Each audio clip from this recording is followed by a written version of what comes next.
네, 안녕하세요. 네, 스튜디오 돈돈 명민준입니다. 네, 안녕하십니까. 송동현입니다. 왜 오디오가 물려요 갑자기? 그냥 동시에 인사해봤습니다. 전쟁이 언제 끝나냐 뭐 이런 얘기를 하셨는데 네. 지긋지긋하죠. 사실은 이렇게 길게 끄는 것 자체가 일단 네. 시장의 불확실성 자체가 악재잖아요. 이런 게 너무 안 좋은 것 같고, 어제 시장 좀 리뷰를 잠깐만 또 해보자면은 어제 우리가 생각했던 것보다는 더 안 좋았던 것 같아요. 그렇습니다. 일단은 뭐 개인이 2조 원 넘게 샀죠. 네, 사줬는데도 시장이 그거를 뭐 시장 하락을 막기는 역부족이었고, 오늘도 사실 쉽지가 않을 것 같아요. 네, 그렇습니다. 우선 뭐 시장을 간단히 얘기해 드릴까요? 네. 일단은 뭐 후에 제가 얘기를 좀 드리겠지만은, 제가 또 항상 이럴 때마다 제가 수급 분석을 통해서 한번 짐작을 많이 해보잖아요. 네. 이 혼란스러운 시장 어떻게 정확히 봐야 진짜 모습인가를 저는 이제 수급으로 많이 판단하는 편인데요. 자, 한번 HTS 상으로 볼게요. 자, 보시면은 어제입니다. 어제 장세에서 외국인이 1조를 팔았고 기관이 9,500억 팔았습니다. 코스닥도 1,000억, 기관이 800억 정도를 팔았고요. 그러니까 선물도 외국인이 9,000억 정도를 매도했습니다. 네. 자, 중요한 거는 이 파생 쪽의 콜옵션과 풀옵션 상태인데요. 자, 콜을 보면 58억 정도를 매수를 했습니다. 그렇다는 것은 이제 하단을 내려갈 때마다 매수를 해줬다는 것이죠. 상방을 기대하고. 근데 제가 핵심적으로 본 부분이 바로 풋옵션을 매도를 했다는 겁니다. 얼마냐? 176억 정도나 매도를 했어요. 이게 무슨 의미냐면은 하방으로 더 내려가니까 외국인들이 수익 실현을 했다는 거예요. 이게 무슨 말이냐면 사실 상황이 더 안 좋게 되면은 사실은 풋을 매수를 하겠죠, 오히려. 네. 근데 외국인들은 이제 국내 시장만 봤을 때는 매도를 쳤다는 것은 박스권으로 본다는 의미예요. 이 정도면은 떨어질 만큼 떨어졌다. 그렇죠. 단기적으로는. 그렇죠. 근데 오늘도 예를 들면 미국이 안 좋았잖아요. 네. 예를 들면. 근데 이제 제 생각도 물론 장 초는 안 좋을 거예요. 근데 내려갈 때마다 외국인들은 포지션을 정리할 가능성이 높아 보인다는 의견이고, 뭐 또 장중에 여러 가지 뉴스가 뜰 겁니다. 네. 그렇게 되면은 제가 봤을 때는 우리나라 시장은 오늘 장세는 조금 덜하지 않을까. 하락 폭이 미국보다는 좀 덜하지 않을까. 그렇게 이제 이 포지션만 본다면 저는 그렇게 보이고요. 그러니까 우리나라는 워낙 밸류가 많이 내려왔기 때문에 미국 시장보다 그래서 조금 제한적인 하락을 유지할 가능성이 있지 않을까. 저는 이렇게 포지션을 통해서 좀 보고 있는 상황입니다. 미국은 얼마나 떨어졌죠? 미국은 뭐 나스닥은 뭐 3.62% 하락했죠. 이 원자재 가격에 대한 폭등 때문에. 니켈 보셨어요? 니켈 얼마나 올랐어요? 67% 올랐어요. 하루에. 정말 와, 이건 진짜 오랜만에 보는 이런 미친 장세인데 쉽지 않네요. 요거 그러면은 그 원자재가 뭐가 어떻게 얼마나 조금 올랐는지 말씀 좀 해주시면 좋을 것 같은데. 일단 뭐 뉴욕 증시 전반적으로 점검하면서 얘기 드려보도록 할게요. 그럴까요? 네. 일단 뉴욕 증시가 유가라든지 여러 가지 원자재 가격 폭등세 때문에 나스닥은 3.62%로 하락을 했습니다. 사실 이 회담을 진행 중이었어요. 네. 우크라이나와 러시아가 3차 회담을 진행 중이어서 약간 기대감이 있었던 것 같습니다. 그래서 그렇죠. 나스닥이 선물을 굉장히 낙폭을 줄였더라고요. 제가 봤을 때만 해도 한 11시 어제 밤 11시 반 기준으로. 근데 이제 또 시장 협상이 잘 마무리가 되지 않으면서 아주 큰 폭의 하락이 좀 나와줬습니다. 그다음 지정학 지역에 대한 긴장 고조라든지 그다음에 원자재 가격의 폭등, 특히 이제 유가죠. 유가 폭등에 맞물려서 전 세계 경제가 이제 파장이 될 확률이 높다라는 그런 우려감이 들고 있고요. 특히 이 빅테크 종목이 하락세가 심했고 항공주가 좀 낙폭이 심했습니다. 항공주가 떨어질 수밖에 없죠. 높은 비용 때문에 리오프닝에 대한 이제 기대감이 있는 것이 항공주이기도 하지만은 사실 이 지정학적 리스크가 발생하면 사실 여행 수요도 좀 줄 수밖에 없거든요. 어디 어수선해서 어디 가겠나 이런 느낌이죠. 거기에다가 유가까지 폭등을 해버리니까 항공주가 일제히 하락을 했다라고 볼 수가 있겠습니다. 유가는 어떻게 됐습니까? 장중에 한 130달러가 일단 넘은 상황이었고요. WTI 기준으로. 예, WTI 기준으로. 근데 브렌트유는 장중에 139달러도 넘었습니다. 그래서 한 120에서 130달러 정도로 왔다 갔다 이제 하고 있는 이제 상황이다라고 보시면 좋을 것 같고요. 일단은 뭐 장중에는 130달러 넘었지만 이제 제재 공포가 완화된다라는 소식 때문에 조금 진정되긴 했지만 그래도 높은 유가를 현재 120달러 가까이 넘는 그런 유가 상태를 유지를 해주고 있고요. 거의 뭐 일주일 반 만에 한 30% 올라버렸으니까. 맞아요. 네. 뭐 폭등세 진정 이렇게 해도 맞습니다. 최근에 뭐 며칠로 생각을 하면 사실 진정도 아니죠. 맞습니다. 요 정도 오르면 네. 확실히 미국 시장 그리고 바이든 우리나라 네. 다 부담 아닙니까? 이 정도 유가면? 뭐 다 부담이죠. 뭐 제조업 국가들은 당연히 이제 다 부담일 수밖에 없고 일단은 뭐 대부분 다 이 석유에서 모든 화학 제품 이런 기초 물품들이 전부 다 나오지 않습니까?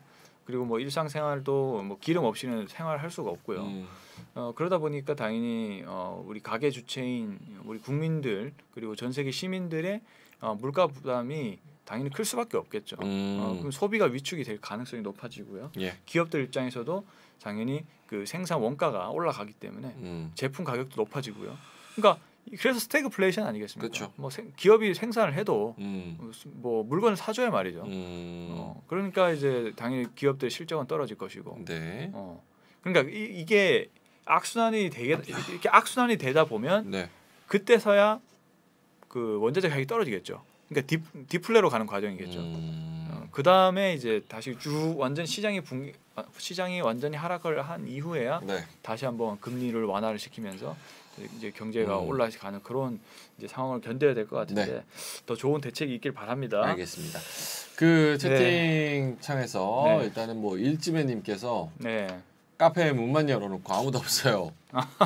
죄송합니다. 저희 무인 카페라서 좀 늦게 열었습니다. 죄송합니다. 그리고 윤형석님께서 반갑습니다. 요분 어떻게 지인이신가요, 윤형석님? 모르겠습니다. 다행입니다. 새로운 분이 같습니다. 저희가 동접자 20명 중에 18명인 제작진이어가지고 너무 슬픈데 모르시는 분이 오셔가지고 너무 감사하다고 말씀드리고 윤형석님께서 환율은요 이렇게 말씀을 하셨어요. 그래서 여기 환율 보니까 달러당 1232.56원. 이렇게 되면은 또 이제 수급 측면에서도 불리하죠. 불리하죠. 원달러가 지금 1277원이 정도 돼 있는데요. 지금 뭐 경제가 불안할수록 달러 수요는 높아지고 우리나라 이제 원화는 당연히 가치가 낮아질 수밖에 없겠죠. 그렇게 되면 또 일단은 외국인들이 이 신흥국을 주식을 팔 수밖에 없습니다. 그렇죠. 그렇다 보니까 주식이 또 수급적인 측면이 안 좋을 수밖에 없는 그럼 뭐 악순환이 계속 된다라고 보는 것이죠. 알겠습니다. 오늘 뭐 모르시는 분들이 굉장히 많이 오늘 잘해야겠네요. 장수님도 처음 뵙는 거 이렇게 새로운 손님들이 왔을 때 잘해야 이제 이분들이 단골이 됩니다. 이 집 맛집이네. 약간 좀 처진 것 같아요. 이 집 주식 잘하네. 근데 처질 수밖에 없는 게 시장이 이렇게 아작이 났는데 저희가 이렇게 신나서 떠들면 기쁠 수가 그것도 없죠. 이제 진정성이 안 느껴집니다. 하지만 그래도 좀 에너지는 어느 정도 담아서 하는 걸로. 해바라기님께서 코로나와 다른 신기한 시장. 저는 사실은 이것도 여담이지만 최근에 이제 코로나 때부터 지금까지의 시장을 보면서 정말 많이 달라졌다라는 느낌을 굉장히 많이 받아요. 많이 달라졌죠. 왜냐면 코로나 때도 그렇게 급락했다가 또 급격하게 오르는 시장도 거의 뭐 이례적이고 거기다가 코인이 등장하면서 시장의 그 사이클 떨어졌다 올라가는 그 사이클 자체도 굉장히 빨라졌고 그리고 이번에도 뭐 전쟁 이슈가 터지면서 이렇게 줄줄줄줄 흘러내리는 시장 이게 되게 전반적으로 봤을 때는 대응이 어렵다. 사실 이 러시아 우크라이나사와의 전쟁만 없었다면 증시는 반등했을 겁니다. 그래요? 그렇죠. 왜냐하면 뭐 핑계 대고 떨어졌을 것 같은데. 왜냐하면 이제 인플레이션 우려가 이제 코로나 이후로 인플레이션 우려가 시장을 이제 급격하게 조정을 맞게 하는 위기였잖아요. 근데 시장은 어느 정도 인플레이션에 대한 부분을 소화를 하고 있는 단계였어요. 그러니까 FOMC 정도까지 가기 전까지 시장은 슬슬 반등이 나왔었단 말이에요. 그리고 어쨌든 그 상태에는 미국이 경제가 견조하다라는 그 사실 때문에 인플레가 발생을 계속 하고 있는 상황이었기 때문에 결국에는 내가 펀더멘탈에 따라갈 것이다라고 얘기를 몇 번씩 드렸는데 근데 지금은 다시 그러니까 러시아와 우크라이나 사태가 급격하게 마무리가 되면은 시장은 급격하게 반등할 겁니다. 그렇지만은 이 지금 전쟁 상태 길어지면 이제 경기 침체를 걱정해야 돼요. 그렇죠. 그러다 보니까 당연히 시장이 안 좋을 수밖에 없다라는 것이죠. 네. 지금 뭐 러시아 우크라이나 말씀을 하셨으니까 그 얘기 조금만 더 해보죠. 러시아 우크라이나 3차 회담. 네. 4차 회담도 곧 벨라루스에서 열릴 듯. 근데 뭐 기대는 못 미치고 있다. 뭐 이런 얘기 나오고 있고. 근데 여기 월가 거물. 난 이런 타이틀이 제일 뭐 거물 뭐 기준은 넌 거물이야. 공식적으로 누가 뭐 임명장 있나요? 월가 거물 3차 세계대전 시작됐다. 푸틴 큰 야망 품없다. 빌 에크먼 거물이네요. 죄송합니다. 죄송합니다. 제가 알면 거물 맞아요. 죄송합니다. 월가 거물이 3차 세계대전 시작. 요거는 어떻게 보세요? 뭐 일단 빌 에크먼이 요즘에 아주 핫한 헤지펀드 담당 그 대표잖아요. 계속적으로 좀 공격적인 발언들 많이 하기로 유명합니다. 네. 그 전부터 50bp 인상 해야 된다. 빌 에크먼이 먼저 얘기를 하기도 했고요.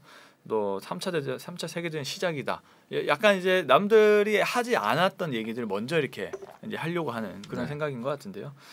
3차 세계대전이 이제 여기서 사실 시작 단계는 아닌데 이제 여기서 이제 더 심해지면은 개입이 한 국가 두 국가 이렇게 개입이 되다 보면 그렇죠. 3차 세계대전이 시작되는 거겠죠. 1차도 2차도 그렇게 시작을 했으니까 처음에. 그렇습니다. 일단은 뭐 우크라이나 쪽을 계속 지원을 하려고 하고 있고 유럽 연합과 미국 측에서는 그리고 그 뉴스를 보니까 우크라이나 EU 가입을 현재 신청했잖아요. 우크라이나가. 네. 근데 몰도바라든지 조지아 이런 3국가도 EU에서 가입을 현재 그 승인할 가능성이 높다라고 합니다. 그러면 사실 러시아와 거의 반대되는 입장이거든요. 러시아는 사실 그 나토를 가입을 이제 반대한다고 이렇게 돼 있지만은 EU 가입을까지 또 넘어가 버리면은 대립적인 그런 상황이기 때문에 어떻게든 우크라이나를 또 강하게 계속 압박을 하려고 할 것이고 그렇기 때문에 전쟁이 더 길어지는 거겠죠. 근데 지금 루블화 가치 사상 최저로 폭락했다. 연초 대비 90% 떨어졌다. 아니 90%가 떨어졌으면 우리나라 10,000원짜리가 뭐 지금 뭐 1,000원짜리 거의 됐다는 거잖아요. 100원짜리가 뭐 10원짜리 됐다는 것처럼. 네네. 그럼 이거 완전 진짜 경제 마비 상태 아닙니까? 여기서 이제 더 버틸 수가 있어요? 푸틴이나 경제나 뭐 러시아나? 근데 그런 기사가 있더라고요. 아무리 경제 제재를 해도 푸틴은 절대 포기 안 한다. 자급자족이 가능하다. 그렇죠. 그러니까 이 기사를 보니까 약간 섬찟했던 게 러시아가 2014년도부터 치밀하게 준비를 해왔던 걸로 보이더라고요. 왜냐하면 달 외환 보유고도 굉장히 많이 쌓아놨고 달러도 마찬가지고 위안화까지.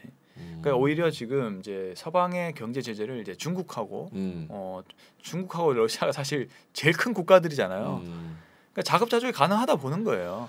그러니까 위안화를 통해서 결제를 하고 또 중국과의 어떤 그런 상생 관계를 통해서 어떻게든 버텨내는 이제 그런 방향으로 좀 노리고 있는 것 같고요. 그렇군요. 네. 지금 뭐 자급자족 그거 뭐 사실은 뭐 내부 사정은 어떻게 될지도 또 모르기 때문에 일단은 좀 지켜봐야 되는 상황. 미장님도 미장님도 또 오셨네요. 미장님도 처음 보시는 것 같은데. 미장 끝나면 주무셔야 되는 거 아니에요? 왜 여기 또 계시는지 모르겠네. 어쨌든 24시간 계신 것 같습니다. 조아시바님은 뭐죠? 스톤과 함께하는 굿모닝. 요건 아니죠. 조아시바 격하게 좋다는 뜻이죠. 제작진 같습니다. 제작진. 제작진의 분노를 아이디로 표출을 하는 것 같습니다. 그래서 어쨌든 계속 지켜봐야 되는 그런 상황인데 그런 상황 자체가 시장을 짓누르는 것 같습니다. 변수 결국은 뭐가 정해지지 않고 지켜봐야 한다는 점 그게 지금 투심에 굉장히 영향을 끼치고 있는 것 같습니다. 아까 그 원자재 말씀하셔가지고 니켈 가격이 장중에 90% 폭등해서 역대 최고를 기록했다. 이런 얘기가 있었고 또 유가는 아까 말씀드렸고 금값은 온스당 2,000달러를 터치했다. 19개월 만에 최고. 그러니까 결국에 안전자산은 금이라는 사실이 그쵸. 다시 한번 드러난 것 같습니다. 뭐 어디 막 핵 떨어지고 미사일 떨어지면 금부치 이렇게 가지고 다니면서 아니 뭐 디지털 금이라고 비트코인이 디지털 금이란 말이 많았잖아요. 말이 그런 거지 뭐. 결국에는 앵커님 말씀대로 말이 그런 거로 치부되는 그런 사람이 진짜 사람들 위기가 오니까 정말 금을 찾네요. 디지털 금이라 그랬는데 푸틴이 입만 열면 그냥 한 5%씩 쫙쫙 떨어지니까. 그러니까 그게 무슨 디지털 금이에요. 디지털 화폐보다 못하네. 디지털 화폐보다 못하죠. 자 어쨌든 그러면 조금 세부적으로 들어간다면 네. 기술주 애플, 마이크로소프트, 뭐 구글 등등등등 해서 다 떨어졌다. 그렇습니다. 뭐 기술주니까 시장이 불안하면 뭐 기술주들은 하락을 할 수밖에 없고 시장이 좋아야 기술주들이 아무래도 리스키한 쪽이 이제 그 기술주들이기 때문에 그쪽으로 반등이 올 것 같고요. 유나이티드 에어라인 홀딩스 등 여행주 10% 넘게 급락하는 모습 보였습니다. 저는 요거를 못 봤는데 생각보다는 훨씬 많이 하락했네요. 네, 맞습니다. 10%. 어제 뭐 유가 폭등했을 때가 한 3% 밀렸었는데 추가적으로 반영해가지고 10% 넘게 밀렸다. 와. 네. 우리나라 그러면 대한항공, 아시아나항공 등등 해서도 오늘 쉽지 않겠네요. 쉽지 않겠습니다. 저는 뭐 버핏 소식도 좀 들리네요. 네. 옥시덴탈 페트롤리움이 뭐 지분 확대 소식에 이제 버크셔 해셔웨이 주식 같아요. 상승했다 이제 하락 마감했다라는 그런 소식이 들리는데 예. 이 종목도 참 안정적으로 가더라고요. 참 버핏 옹님의 정말 위대함을 다시 한번 느끼는 순간입니다. 할아버지. 네. 진짜 뭐 나이가 연세가 90이 넘지 않았습니까? 이명박보다 많을 거예요. 아마. 제가 알기로는. 네. 아니 그 나이니까 왜 그건 뭐지? 아니, 한참 차이 나지 않습니까? 이명박이 43년생일 거예요. 전 대통령하고. 네, 43년생인데 네. 버핏이 그거보다 나이 많을 거야. 네. 버핏은 30년대생이라 가네. 야 제작진 그 지식백과입니다. 지식백과 누르면 바로 나와요. 그렇군요. 이명박이랑 띠동갑이네. 큰 차이가 난다니까. 버핏 아저씨 대단하다. 저력이 있으시네. 나는 저 버핏 아저씨의 재산은 별로 솔직히 안 부럽고. 좀 부러운데? 그 부러운데 어차피 내가 그만큼 못 만들 것 같아. 그래서 그렇게는 안 부럽고 건강이 제일 부러운 것 같아. 나는 어느 정도 돈만 있으면 버핏 아저씨처럼 저 나이 때 저렇게 좀 그러니까요. 정신이 말짱했으면 좋겠다. 그게 정말 대단한 것 같아요. 그게 대단한 거죠. 정말 어떻게 90이 넘으시는데 저렇게 이렇게 너무나 생생한 아직도 뭐. 근데 그럴 수 있을 것 같아요. 원래 이제 돈이랑 권력 이런 게 사람을 좀 이렇게 젊게 만든다 그러잖아요. 돈이 많아가지고 그런가요? 맨날 집에서 5만 원짜리 세고 있는 거지. 그래서 내가 이 맛에 산다. 잘못 쓰면은 오히려 더 뭐 방탕할 수도 있잖아요. 방탕할 수도 있다. 근데 이제 버핏 옹은 정말 대단하신 것 같습니다. 일단 있어봐야 어떻게 검소하시고 알 것 같습니다. 해바라기님께서 대선 뒤의 시장은 어떨까요? 이렇게 말씀하셨는데 어떻게 보세요? 요것도 이제 뭐 변수기 때문에 이것도 시장의 어수선함에 좀 한 몫을 하지 않나 약간 이런 생각을 하는데. 일단은 뭐 조금 그 수혜주가 갈리지 않을까. 수혜주가? 그러니까 시장이 뭐 전반적으로 반등하거나 이런 다기보다는 왜냐하면 시장이 안정되려면 일단 러시아 우크라이나 사태가 완성이 돼야 돼요. 그게 아니고서는 시장 반등은 쉽지 않다라고 보고 대선이 아무리 끝나도 그냥 대선 이후에 그 어떤 정권마다 추진하는 정책이 있지 않습니까? 사실 인물주는 끝났다 봐야 되겠죠. 그 정책에 관련된 흐름들이 아마 기대를 받을 건데, 그러니까 이제 시장이 조금만 안정이 되면 그러니까 전쟁이 여기서 더 격화되지 않고 뭐 협상 중이라든지 아니면 약간 답보 상태라든지 이 정도 상태만 돼도 지수는 좋진 않겠지만 그래도 재선 이후에는 이 어떤 그 정권이 집당을 하냐에 따라서 그 수혜주가 다르단 말이에요. 저는 이제 그 기회를 노려야 된다라고 저는 생각하는 입장입니다. 알겠습니다. 뭐 사실 뭐 예측은 그렇지만 대선이 지나서 그래 하나의 불확실성이 어느 정도 제거가 됐다 하면서 시장이 좀 올라주면 땡큐인데. 뭐 그러면 좋겠지만. 바람입니다. 그럴 것 같진 않고. 희망사. 제 생각은. 알겠습니다. 자, 저희끼리 일단은 시장 체크리스트 한번 쭉 다뤄봤고 오늘 시장 이 정도 알면은 준비할 수 있다라는 정도로 저희가 전해드렸습니다. 자, 그럼 잠시 후에 요 앞에 있는 커피 좀 먹으면서. 오늘은 이제 여의도 카페에서 무슨 말이는 김한진 이코노미스트. 사실 뭐 보시면은 다 아는 분입니다. 대단하신 분이 워낙 많이 나오시는 분이고. 더 많은 영상과 라이브 방송을 보고 싶으시면 오른쪽에 구독 버튼 꾹 눌러주세요.